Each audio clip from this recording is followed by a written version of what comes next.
Suitable for a particular condition.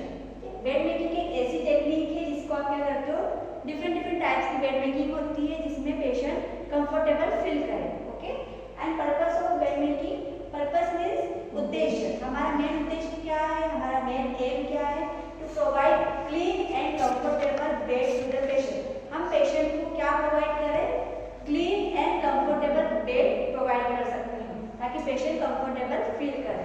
Second one is to give a neat and tidy appearance to the unit. जो bed making हम कर रहे हैं, जो bed बना रहे हैं पेशेंट का, वो नीट एंड टाइडी होना चाहिए, उसमें कोई रिंकल्स नहीं होना चाहिए, दूर से आपका बेड एकदम क्लीन दिखना चाहिए।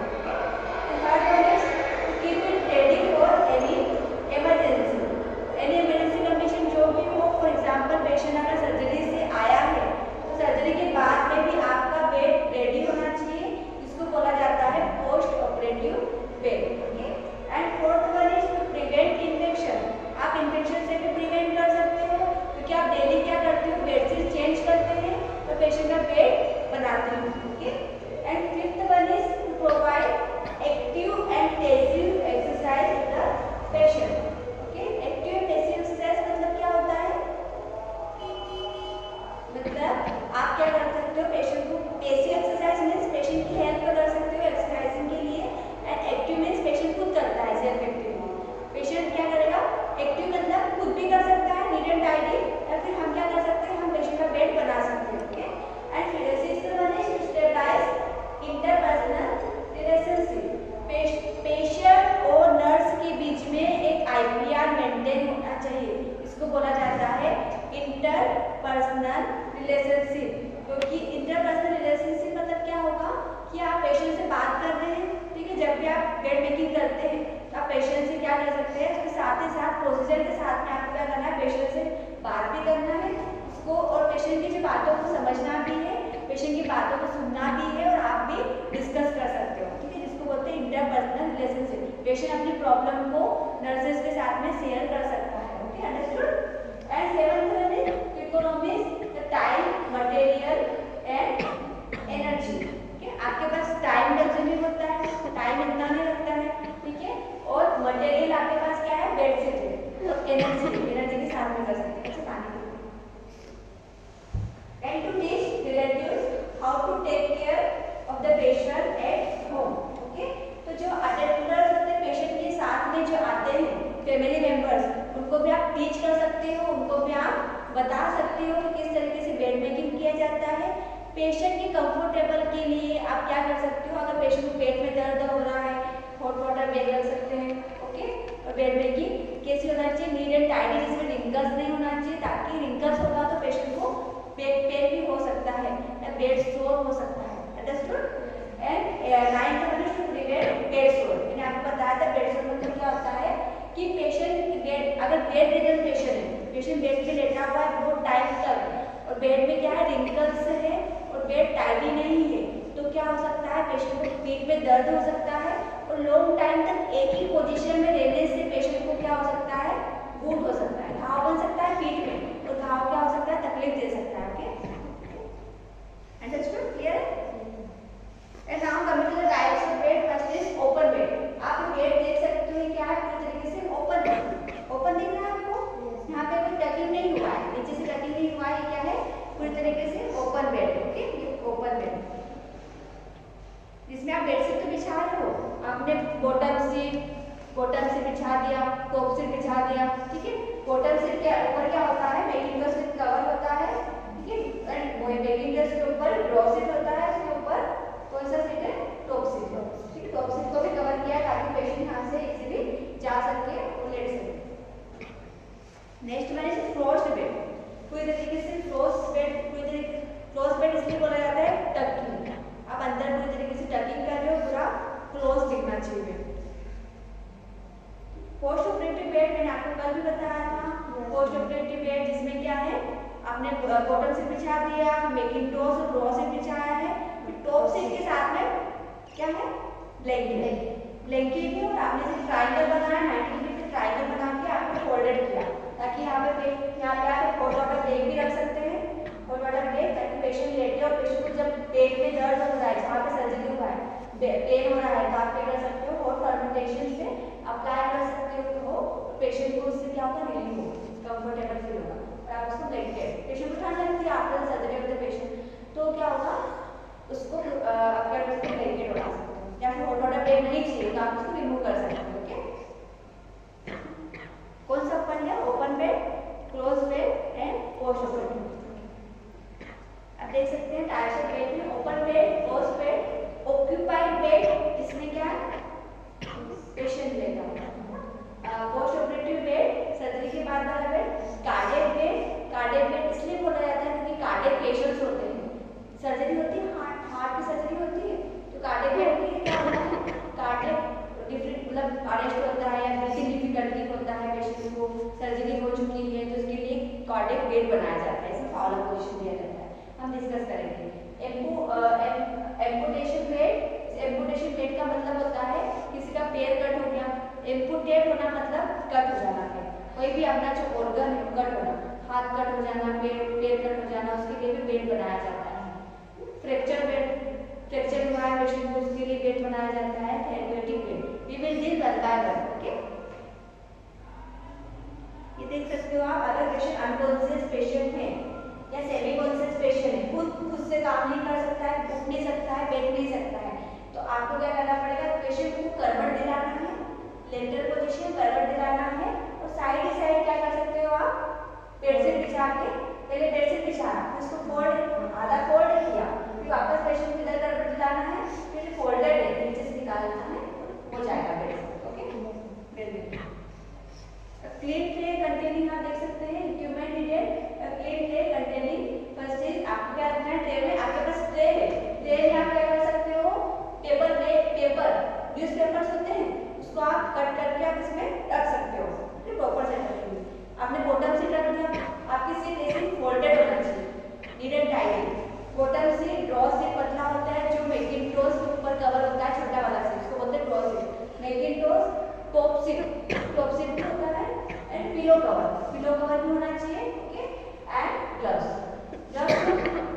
एग्जामिनेशन ग्लव्स को इसमें एग्जामिनेशन ग्लव्स को रखना है, जब आप बेड मेकिंग करने जा रहे हैं तो आपको क्या करना है, आप एग्जामिनेशन ग्लव्स पहनने के बाद में आपको बेड मेकिंग करना है। Now coming to the nursing management, preliminary assessment, check the doctors for specific precautions regarding the movement and positioning of the client, check the doctors for specific precaution, मतलब क्या है, पेशेंट आपकी responsibility क्या है, client मतलब patient, ठीक है, patient का किस तरीके कौन सी पोजीशन देना है, फाउलर पोजीशन देना है, लेटरल पोजीशन देना है, बिठाना है, या फिर कुछ और पोजीशन देना है, ठीक है, आपको उसके अकॉर्डिंग पेशेंट का बेड मेकिंग करना होगा। Second is assist the clients ability for self care, assist the client ability means patient को देखना है कि पेशेंट खुद से काम कर सकता है या आप पे डिपेंडेंट है, फुली डिपेंडेंट है तो आपको क्या करना पड़ेगा, आपको खुद ही करना पड़ेगा पेशेंट के लिए। अगर पेशेंट थोड़ा सा भी पैसिव मतलब थोड़ी सी हेल्प कर रहा है कि मैं उठ सकता है, थोड़ा सा बैठ सकता है, मूवमेंट कर सकता है, तो आप क्या कर सकते हो, आप उसका थोड़ा सा हेल्प कर सकते हो, ठीक है, understood clear. Check the furniture and the linen available in client unit, patient के आसपास आपको देखना है, फर्नीचर मतलब बेड अवेलेबल है कि नहीं, लिनन मतलब बेडशीट्स, ठीक है, सारी चीजें अवेलेबल होना चाहिए। Fourth one is assist the number of clean linens needed, कि हमें कितने लिनन्स चाहिए, कितनी बेडशीट चाहिए, तो आपको देखना है यहाँ पे आपके पास अवेलेबल है कि नहीं। Assist the article needed for the comfort of the client, example blanket, जो पेशेंट को अगर बहुत सीवरिंग हो रही है, आपके पास ब्लैंकेट ही नहीं ट्रे में, तो आपको क्या करना है, पहले असिस्ट करना है, assist the condition of the patient, उसके बाद में आपको सारी चीजें अवेलेबल करना है, आर्टिकल्स होना चाहिए, ब्लैंकेट तो होना ही चाहिए, अगर ठंड लग रही है तब भी, नहीं लग रही तब भी, क्योंकि क्या होता है गर्मी के दिनों में भी ठंड लगती है, नहीं लगती क्या, सीवरिंग होती है, आपको आईवी फ्लूइड चलता है, आप बीमार होते हो तो गर्मी के दिनों में भी कभी सीवरिंग होगी, एलर्जी रिएक्शन हो गया, पेशेंट कुछ मेडिसिन से रिएक्शन हो गया तब भी सीवरिंग हो सकती है, तो ब्लैंकेट इज कंपल्सरी, ब्लैंकेट तो करना ही रहता है। After care of client unit and equipment, क्या करना है, आपने सारा चीज केयर दे दिया, पेशेंट में बेड मेकिंग कर दिया, उसके बाद में help the client get into the bed, patient को अगर चेयर पे बिठाया है, आपने बेड मेकिंग की है, उसके बाद में चेयर पे जो बिठाया है पेशेंट को, क्या करना है, उठा के बेड पे आप सिस्टमेटिक उनको आप क्या कर सकते हो, सोने के लिए लेटने के लिए बोल सकते हो। उनको कौन सी पोजीशन चाहिए, उनको फाउलर पोजीशन चाहिए, उनको सुपाइन पोजीशन, सुपाइन मतलब सीधे लेटना, प्रॉन मतलब उल्टा, लेटरल मतलब करवट दिलाना, ओके। फाउलर मतलब बिठाना, ये पोजीशन होती है।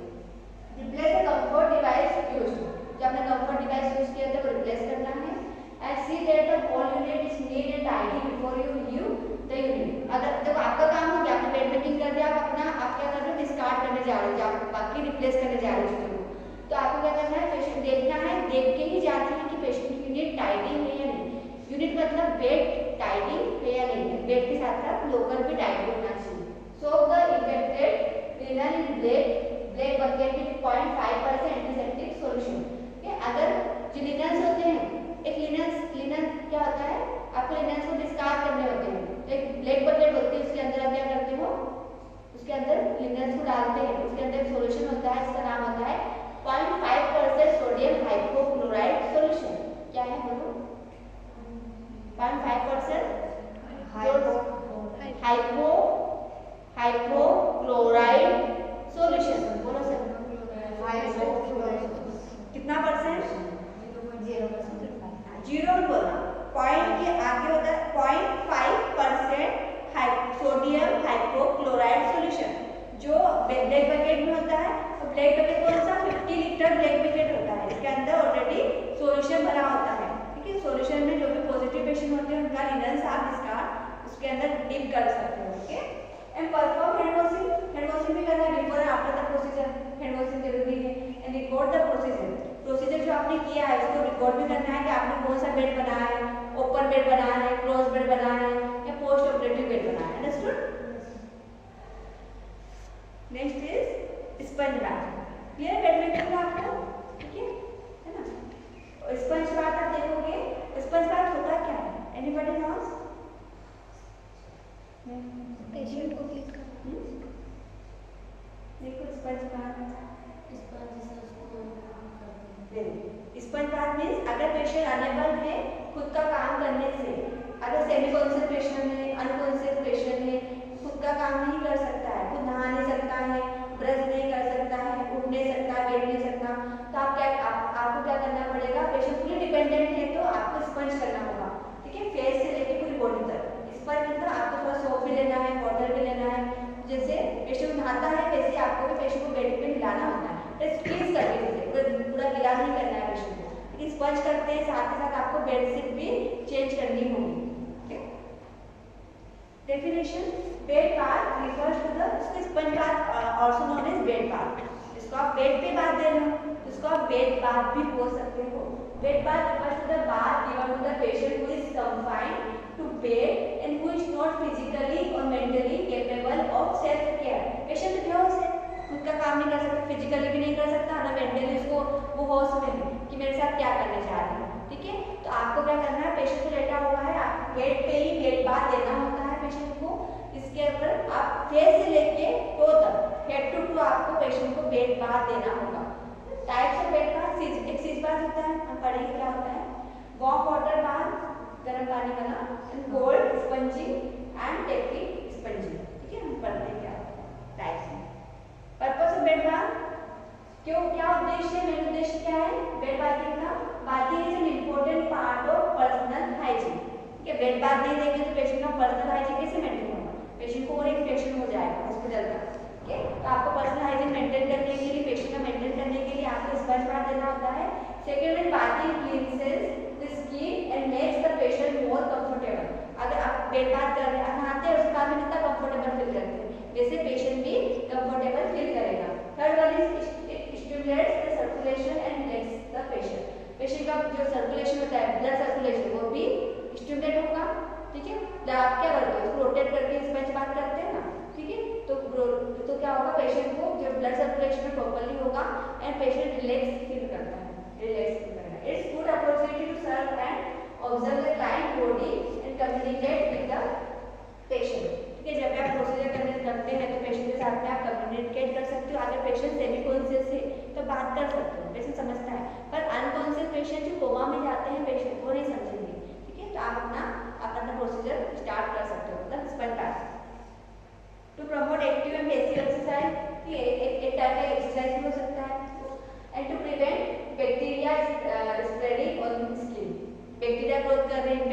जाए जिससे भी प्रिवेंट कर सकते हो।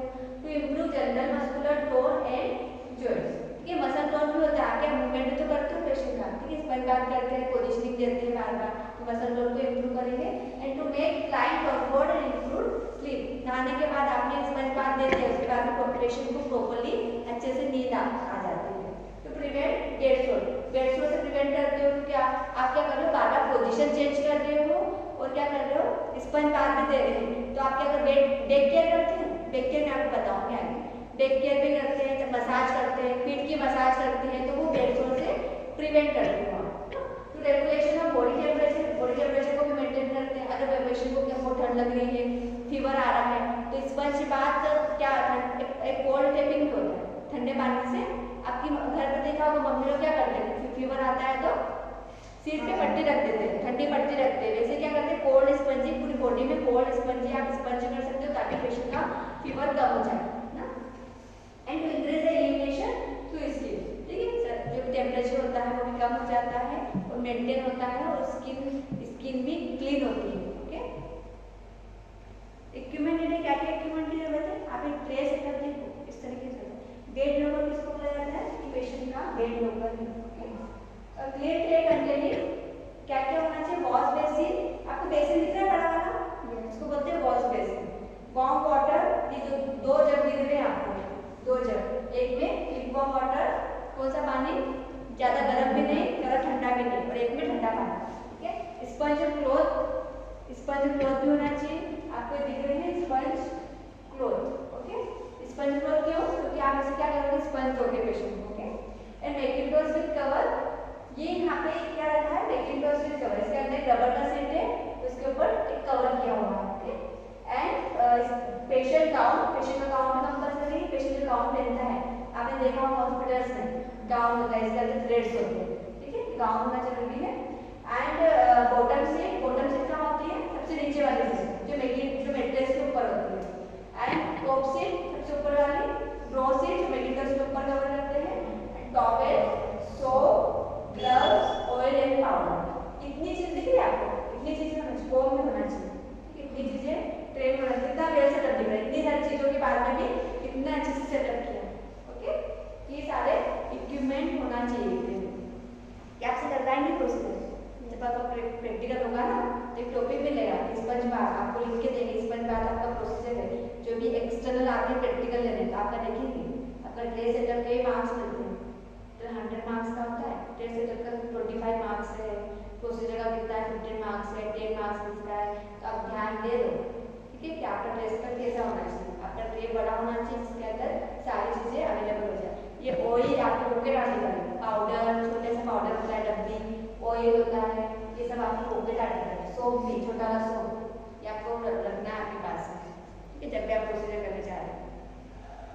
बिफोर बेड बाथ, जैसे आप स्पंज बाथ करने जाएंगे उससे पहले क्या करना है आपको, explain the procedure to the patient, patient को क्या करना है, प्रोसीजर एक्सप्लेन करना है ना। Even if the patient is unconscious, unconscious patient है तो आप फैमिली मेंबर्स को एक्सप्लेन कर सकते हो, सेमी कॉन्शियस है तो आप पेशेंट को एक्सप्लेन कर सकते हो, पेशेंट समझने का नहीं है तो आप अटेंडेंस भी कर सकते हो। कॉन्शियस पेशेंट है तो कॉन्शियस पेशेंट है पर पेशेंट का जो पैर है वो फ्रैक्चर है या फिर पेशेंट खुद का काम नहीं कर सकता पर कॉन्शियस होश में है, फिजिकली और मेंटली होश में, पर फिजिकली क्या है, खुद का काम नहीं कर सकता, उसको स्पंज बाथ देना पड़ सकता है, ठीक है। उससे आप उसको एक्सप्लेन करेंगे। Second one is clear the area of any obstacles so that you can move around freely, ठीक है, आपको जो भी एरिया है क्लीन करना है और आपको फ्रीली मतलब आपके आसपास कोई चीज नहीं होना चाहिए, चेयर होना चाहिए, ठीक है, बेड के साथ में, बेड के आसपास कुछ नहीं होना चाहिए, ऐसी चीज नहीं होना चाहिए जहाँ पे आपको कंफर्टेबल आप क्या पेशेंट के पास में जा सको। साइड रेलिंग है, पेशेंट का जो साइड रेलिंग होता है बेड के पास उसको भी नीचे रखना है, ठीक है, नीचे गिराना है, गिर जाता है नीचे इजीली, उसके बाद में आप इसमें डाल दे सकते हो। ओके, और पेशेंट के पास ही रहना है क्योंकि पेशेंट गिर भी सकता है। Okay, and third one is ensure patient privacy, privacy maintain करना है, इसे मैंने आपको बताया था कर्टन लगाना है, कर्टन लगाना है क्योंकि पेशेंट की प्राइवेसी मेंटेन होना चाहिए, पेशेंट को ओपन नहीं करना है, फीमेल पेशेंट हो या मेल पेशेंट किसी को भी ओपन नहीं करना है, आपको प्राइवेसी मेंटेन करना है। Ensure that the room is warm, आपको जो रूम है वार्म होना चाहिए क्योंकि आप पेशेंट को ओपन करके ही स्पंज बाथ दे रहे हो। ओके, ठंड नहीं लगना चाहिए। All the equipments to head so they you do not have to leave the patient during the procedure. जब आपके पास सारे इक्विपमेंट्स होना चाहिए, ऐसा नहीं कि आपने क्या किया, स्पंज स्टार्ट कर दिया, आधा स्टार्ट कर दिया, सोप नहीं लेने चले गए तो पेशेंट को अकेला छोड़ दिया, तो क्या हो सकता है, पेशेंट गिर भी सकता है। सारे इक्विपमेंट्स आपको पहले से लेना है, उसके बाद में प्रोसीजर स्टार्ट करते हो तो आपको पेशेंट को अकेले नहीं छोड़ना है। Okay, understood? एंड समझ में तो आ रहा है आपको हिंदी में? Assess for any physical limitation, ये सारे फिजिकल लिमिटेशन असेस करना है कि पेशेंट का जो मूवमेंट, आप जब पेशेंट का पैर ऊपर कर रहे हैं, साइड में कर रहे हैं, तो एकदम से गिराना नहीं है, उसको अच्छे से होल्ड करना है, तब आप स्पंज करोगे, नहीं तो क्या होगा, एकदम से झटके से गिर जाएगा तो फ्रैक्चर भी हो सकता है पेशेंट को, ध्यान रखना। Assess the patient skin for dryness, dryness तो नहीं है, पेशेंट की स्किन देखना है, रेडनेस तो नहीं है, एंड एरिया ऑफ ब्रेकआउट, ठीक है, अक्सर स्किन पीलिंग तो नहीं हो रही है, स्किन तो नहीं निकल रही है, ठीक है। कभी कभी क्या होता है, आप सोप तो लगाते हो और अच्छे से क्लीन नहीं करने की वजह से स्किन फटने लगती है, ड्राई होने लगती है ठंड के दिनों में, तो आप उसको मॉइस्चराइज आप क्या कर सकते हो, लोशन, बॉडी लोशन भी अप्लाई कर सकते हो after given the sponge bath. Sponge bath देने के बाद में आप पेशेंट को बॉडी लोशन भी अप्लाई कर सकते हो। देन सेकंड वन इज सीज बाथ। सीज बाथ स्पंज बाथ क्लियर है आपको? ठीक है, मैं आपको सिखाऊंगी प्रोसीजर, पेशेंट आएगा तो या फिर डमी के ऊपर आप सिखाएंगे कि स्पंज बाथ कैसे किया जाता है। नियर टू फॉर क्या होता है, less contaminated to more contaminated क्या होता है, नियर टू फॉर मतलब नियर मतलब पास, फॉर मतलब दूर, तो आपको पहले क्या करना है, नियर टू फॉर मतलब पहले फॉर वाला मतलब पेशेंट इधर वाला, तो आपका जो patient side, patient left body आपके साइड है, राइट साइड दूर है, तो दूर का पहले करना है, ठीक है, फिर पास वाला फिर बाद में करना है, क्योंकि आप क्या करोगे, पेशेंट से डर जाओगे, इन्फेक्टेड कर दोगे। और एक होता है less contaminated to more contaminated, ये पार्ट आपका लेस कंटामिनेटेड, ये पार्ट आपका मोर कंटामिनेटेड, क्योंकि एक्सिला है, यहाँ पे इन्फेक्शन रेट ज़्यादा है, लेस कंटामिनेटेड, लेस कम इन्फेक्शन यहाँ है, सिर्फ मोर कंटामिनेटेड, ये ज़्यादा infection, less contaminated to more contaminated. Okay, जब आप स्पंज बात करते हैं तो आपको इस तरीके से इस मोशन में स्पंज बात करना होगा, फिर उल्टा करा इस तरीके से, ठीक है, ये आपके लिए टेक्निक होती है। Next one is sis bath. Definition: Sitz bath is a bath in which a patient sit in water up to the hip to relieve discomfort and pain in the perineal area and the lower part of the body. Patient का for example patient का normal delivery हुआ है, normal delivery होता है तो episiotomy में पता है तो कट करते हैं, जो वेजाइना सर्विक्स होता है, वेजाइना, ठीक है, वहाँ से कट करते बेबी का अगर हेड बड़ा हुआ है, ठीक है, अगर नॉर्मल डिलीवरी में बेबी बाहर आउट नहीं हो रहा है तो क्या कट करके ही बेबी को आउट करते हैं, उस टाइम पे कट दिया जाता है, सुचरिंग करते हैं, टाके लगाते हैं, तो बहुत पेनफुल होता है, तो उस कंडीशन में क्या कर सकते हो आप, सीज बाथ दे सकते हो। पेशेंट के जो बटन से है इस पे बैठ सकता है, पेशेंट टब में बैठ सकता है, उसमें कैसा पानी आना चाहिए, ल्यूकवार्म वाटर, उसमें आप डेटॉल भी डाल सकते हो, ठीक है, सेवलॉन भी डाल सकते हो, ठीक है, और पेशेंट को बिठाया जाता है, वो क्या करता है, एक सिखाई बोलते हैं, गरम सिखाई, ठीक है, गरम सिखाई किया जाता है ताकि पेशेंट को कंफर्टेबल फील हो, दर्द ना हो, पेन भी होता है ना पेशेंट, पेन भी होता है, ब्लीडिंग भी होता है, वो ब्लीडिंग नहीं, पेन होगा, स्वेलिंग होगी, सूजन होगी, तो वो भी ठीक हो जाएगी सीज बाथ देने से, इसको बहुत क्या बोला जाता है, सीज बाथ, गरम सिखाई देना, टब में बिठाए, ठीक है। अब डेफिनेशन भी याद कर सकते हो, एग्जाम में आता है, ये मोस्ट इम्पोर्टेंट थिंग सीज बाथ, तो आप कहीं लिख लो सीज बाथ, एग्जाम में आता है तो IMP डालो, नोट्स बनाया क्या लिखा था नहीं, आधा लिख लिया, सीज बाथ का लिखोगे ना उस पे IMP डालो, IMP मतलब मोस्ट इम्पोर्टेंट, एग्जाम में आता है तो डेफिनेशन, तो क्या करेगा, रिलीव डिस्कम्फर्ट, डिस्कम्फर्ट फील कर रहा है तो डिस्कम्फर्ट को हटाना है, कंफर्टेबल फील करेगा, अगर आपने सीज बाथ दिया तो पेन भी कम हो जाएगा। Then purpose to aid healing a wound in the area by cleaning और डिस्चार्ज, आपका मेन उद्देश्य क्या है, आप जो भी वुंड है पेशेंट का, पेरिनियल एरिया में वुंड है ना, तो वो क्या करेगा, वुंड को ठीक कर देगा, हीलिंग मतलब ठीक करना, हील कर देता है, ठीक है, कहाँ पे, जहाँ पे ब्लीडिंग हो रहा है, डिस्चार्ज हो रहा है पेशेंट को, ठीक है, सर वेजाइना से डिस्चार्ज होता है, और पेरिनियल एरिया में क्या हो रहा है, स्वेलिंग है और पेन भी है, तो उसको कंफर्टेबल फील करवाएगा। To induce body in urinary tension, जो यूरिन पास नहीं हो रहा है तो वो भी क्या हो जाएगा, यूरिन पास हो जाएगा और कंफर्टेबल फील करेगा patient, okay. Third one is to relieve pain, patient का पेन कम हो जाएगा एंड इन्फ्लामेशन भी नहीं होगा, इन्फ्लेमेशन। हेमरोइड्स का मतलब क्या होता है? हेमरोइड्स, पाइल्स सुना है आपने? पाइल्स वाला पेशेंट होता है, ब्लीडिंग होना स्टार्ट हो जाता है। पाइल्स होता है ना, लोगों में ये प्लेटलेट्स काउंट कम हो जाता है, पाइल्स हो जाता है, ठीक है। तो वो हेमरोइड्स का मतलब होता है ब्लीडिंग होना। क्लास के बाद टेबल पर रख दो। हेमरोइड्स जो ब्लीडिंग हो रहा है पेशेंट को, उसको भी ठीक कर देगा। एंड रेक्टल सर्जरी, अगर रेक्टल की सर्जरी, रेक्टल पता है आपको? एनस होता है, एनस जहाँ से मोशन पास करते हैं ना सभी, मतलब लेटरिन आप लोग जाते हो ना तो वो पास करते हो तो उसको एनस बोलते हैं, ठीक है। और गुर्दा बोलते हैं ना, गुर्दा तो उसके अंदर का क्या होता है? रेक्टल, ठीक है। रेक्टल ब्लीडिंग भी स्टार्ट हो जाता है, रेक्टल बोला जाता है। रेक्टल सर्जरी हुई है, ठीक है, एनस की सर्जरी हुई है तो उससे ब्लीडिंग हो सकता है। आफ्टर प्रोक्टोस्कोपी एग्जामिनेशन करते हैं, एक इंस्ट्रूमेंट डालते हैं अंदर एनस के अंदर गुर्दा में, ठीक है। इंस्ट्रूमेंट डालते हैं, इसको बोलते हैं प्रोक्टोस्कोपी मतलब विजुलाइजेशन ऑफ रेक्टल। जो रेक्टल होता है एनएस के अंदर रेक्टल होता है, एग्जामिनेशन करते हैं तो प्रोक्टोस्कोपी मतलब एग्जामिनेशन ऑफ रेक्टल, ठीक है। एनस मतलब गुर्दा, ठीक है, उसके अंदर क्या होता है? रेक्टल होता है, ठीक है। उसका एग्जामिनेशन करना कि वहाँ से ब्लीडिंग क्यों हो रहा है, कई वेसल्स, कई नसें फट तो नहीं गई, नसें छोड़ी तो नहीं हो गई, ब्लीडिंग पतली तो नहीं हो गई, तो सब देखना है, ठीक है। वहाँ से ब्लड तो नहीं बह रहा है, खून रक्त तक बहाव तो नहीं हो रहा है। Next to induce menstruation. अगर पेशेंट का क्या होता है? मेंस्ट्रुएशन का प्रॉब्लम होता है, प्री मेंस्ट्रुएशन ब्लीड क्या होता है? सिंड्रोम।